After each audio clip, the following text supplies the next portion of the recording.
フルカウンター Alright boys, welcome back to the Grand Cross video. So the way to build your team in Grand Cross PP, you have to focus on one main race. You're normally using a team where everyone is consisted of the same race, so everyone's either full unknowns, full humans, or obviously full demons, and that is because of the mega stat buffs that you can get for using everyone of the same race. So today what I want to do is talk about what characters and also what race should you start investing to right now to prepare for future metas, because the game is about to change. I feel like it could be wrong once again, but I think if you are a big 76 fan, you know where the game's heading and you know what characters could and will be coming in the future that's going to shake up the meta, so you might want to start preparing for it right now. So let's start off with what will be most likely the best race, and even is the best race now, and that is obviously demons. Demons just have so many characters in the lore of 70 Sins, and not to mention we are going towards the end of the 17 storyline, which means we are going to be going up against the Demon King, and even right now we found the Demon King in story mode, so whenever these characters come to the game, you know they'll be broken. I mean, obviously you don't have to name all of them, but Demon King Medio is going to be such a meta character. I mean, even looking at the character in story mode shows this character can be broken on release. Not to mention Medios as a character himself. There's still many forms that we need to get in the story mode that is obviously going to be coming as playable characters in the future. And Ash, you would think, boys, he is the main character, so he's always going to get the most love, which is why every meta is kind of being revolved around Mediotis himself, unless you're a Sutton or Mediotis. But also with the potential to get a bunch more Holy Relics for all the characters that will make the demon team even better. There's still a lot more demons we still can get. There's still a lot more versions of demons we still need to get as well, like the Endurers. Demons are going to have so many different options in the future going forth, and it's kind of the reason why they are the best team right now in PvP. I don't really see that changing too much. So I'm sure most of you lot have already invested into the demon race, because obviously that is the best team right now. So if anything, you lot are fine. You lot are going to be good for, I guess, a long time. Whenever a new demon does come out, depending if they are going to be an actual festival unit or obviously a standard SSR, you'll be able to get them easily after a certain amount of time. And when a festival does drop, they're most likely going to be one of the best characters. And once again, going towards the end of the year, I do feel like we're going to get one more festival demon this year that will most likely be Demon King Medios or Demon King Zeldris, depending on which one they do. The next race, and people aren't going to agree with this one too much, but I think people lack the foresight. And if you are a massive 70 Sins fan, then you know what's coming. We know what characters are about to appear in story mode. We've read the sequel. We know what characters are coming, and we know where 70 Sins as a story is going, and the human meta is upon us, boys. Literally, this anniversary, in what, 3 weeks time, we're going to be getting a new festival character that should be Signature Jaban, and the character most likely will be buffing up humans, but if he doesn't, he'll still be a good DPS for the human race that will most likely get buffed towards the end of the year, because obviously we are going to end off the year most likely with obviously Chaos Alpha, whose whole purpose in the story is to be the dominant race, make humans superior. So if anyone screams a human buffer, is definitely Chaos Alpha, and I feel like him being a dark type just makes a lot of sense towards him, who he is as a character, and obviously the chaos element. So without a doubt, going into 2024, we are going to have a huge meta on our hands here. Not to mention there's still a lot more humans to come in story mode right now, and I'm going to name off a few of them. So obviously we have probably the biggest one, and that is Percival. Percival is going to be probably most likely the first Fortnite's character in Grand Cross. I should imagine he is the main character. He is basically the new Mediota. So I should imagine he's going to get a lot of love in terms of Grand Cross and characters. So I do suspect he will be quite broken, or at least quite good for PvP, or at least the game entirely.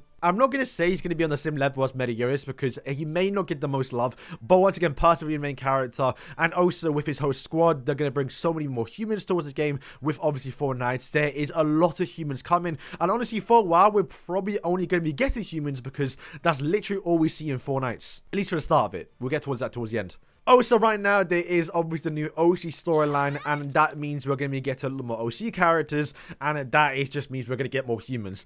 They have revealed that there are 3 new villains, the 3 nightmares, one of them obviously being Subnak. We don't know who she is just yet, if she's going to be human or she's going to be unknown. It's one of them two probably, but if I had to bet, because of obviously the OCs being mostly consist of humans, she might be obviously a human character that might be good on obviously the human team. However, we can't say with certainty, because the way they designed these characters, at least for mostly the actual catastrophe characters, the mostly consisted of buffing up catastrophes, which is kind of a sub race in itself. So we can't say with certainty if these characters are going to be good for the human team, but there's something to look out for. Also, because you never know, but we may get a collaboration in the future, maybe King of Fighters Part 3, that will bring even more humans. And really, for example, was one of the new characters that we got for the human race, who is going to be, I'm calling it, the guy's going to be broken. I mean, he kind of already is broken, he just doesn't have a team right now. And with probably Secretary of Bond coming out in, let's say, a few weeks' time, and then probably Chaos Alpha at the end of the year, this guy is going to be a broken character that people are probably going to regret skipping, but he is a collab character, so it's quite hard to summon right now, especially for the anniversary. I probably wouldn't even recommend it anyway. But if you are Mega Well and you've probably summoned a lot of this banner, then you'll probably already start the pair for the meta, because this guy is going to be on the front of it. And then best of last, Lancelot, he will be a Duel Race character. And that's an important thing to notice, by the way, because with the conclusion of 4 Nights in Grand Cross, we are going to get a mix of Duel Race characters. Obviously, Lancelot being a mix between humans and also fairies.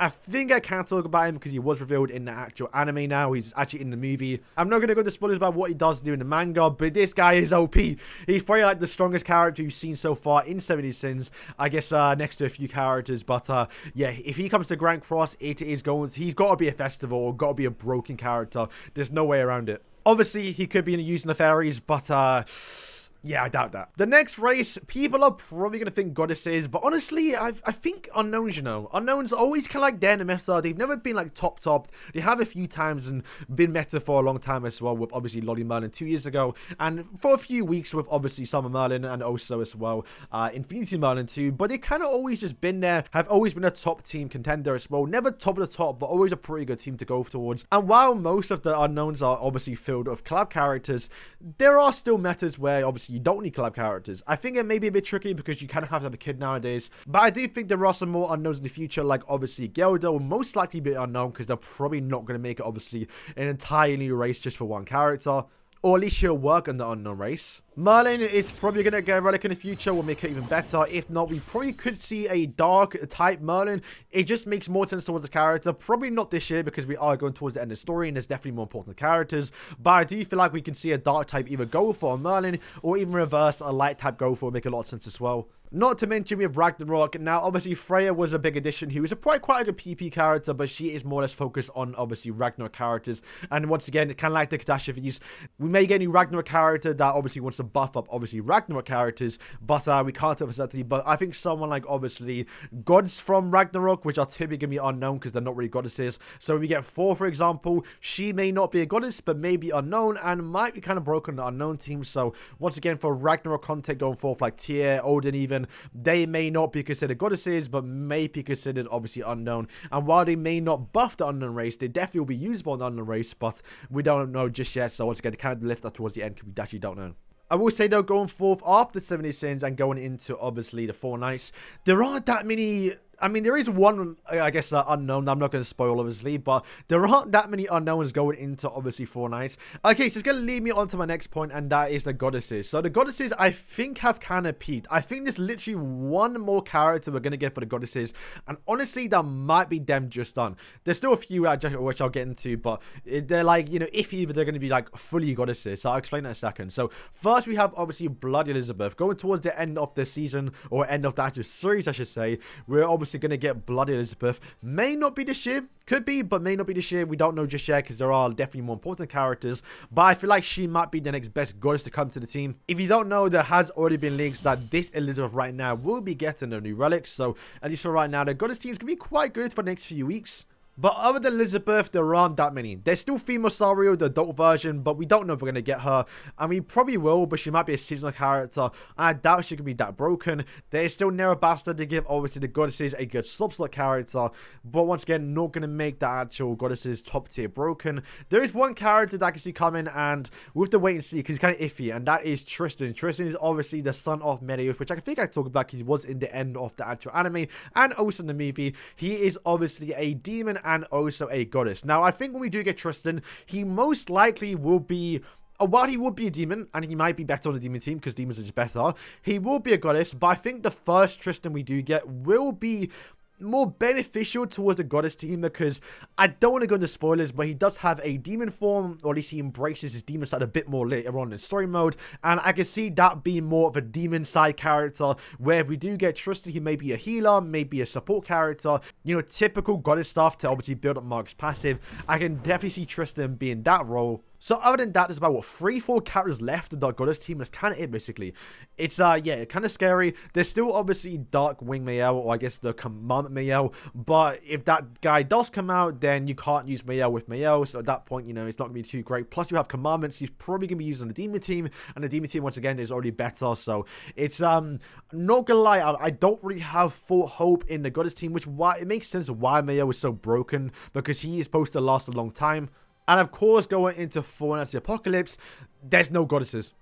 There's nothing. Like, I mean, other than Tristan, obviously, but literally just nothing. It's just humans and maybe some unknowns, because the actual identity for all the characters hasn't been revealed just yet. But, yeah, it's, I mean, I'm sure there will be some, but not for a long time. The next one is Fairies. Now, Fairies is obviously a tricky one because as it is right now, as you can see, there's only 4 characters here, basically. And even then, Netmarble shows no love towards anyone but King, but even then, King gets shafted as well. But going towards the end of the series, we could get a new, obviously, a Darkwing King. We can definitely get, like, the Yakuza Armor King as well. We can also get Lancelot, which would be a Fairy character, but once again, he's going to also be human, and humans are probably going to get more benefits from him. There is Tiora, which is the character we saw in Origins, which is obviously Diane's daughter, but in disguise. I think that's her fairy form. We actually don't know what Diane's daughter looks like, but that is her fairy form, similar to how Lancelot has his fairy form that looks somewhat different. And then with the inclusion of Gloxania getting his armor form as well, there is a possibility of getting a full fairy race, but it's very, very unlikely, so it's a hard investment to. But at least with the dual races, you're typically basically working on 2 races. If you build a Lancelot for a human team,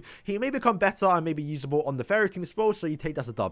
But yeah, boys, that is it for today's video. Once again, I've wanted to talk about future characters and the meta of where the game's going to be going. So, once again, I could be wrong here, but I think going forth here, it's very, very apparent that Netmarble is going to start focusing on more humans, with obviously Skinny Escanor as well. There's just like, so many humans coming, especially with Four Knights. I mean, almost every character from Four Knights is human, and all of the Holy Knights and Arthur Squad and all of his minions that we get to introduce in the manga, if you haven't read it, they're literally all humans. Like, it's going to be, the most of the game is just going to be humans. It's going to be ridiculous. So I don't know how they're going to do it. They may do it with terms of like characteristic rules, and maybe with this new rule that we just got in PvP, we have to share the same characteristics. We may start seeing more characteristic buffs. We may see, let's say, Sim buffers. We may see collab buffers, and let's say Arthur Squad buffers, where Chaos Minions buffers. I think they may go down the route of buffing up characters in the future, but as it is right now, the one thing we can say for certain is that humans are going to become meta, but demons will probably still reign atop because of obviously who they are. So boys, thank you for watching. Let me know what characters you are looking forward to,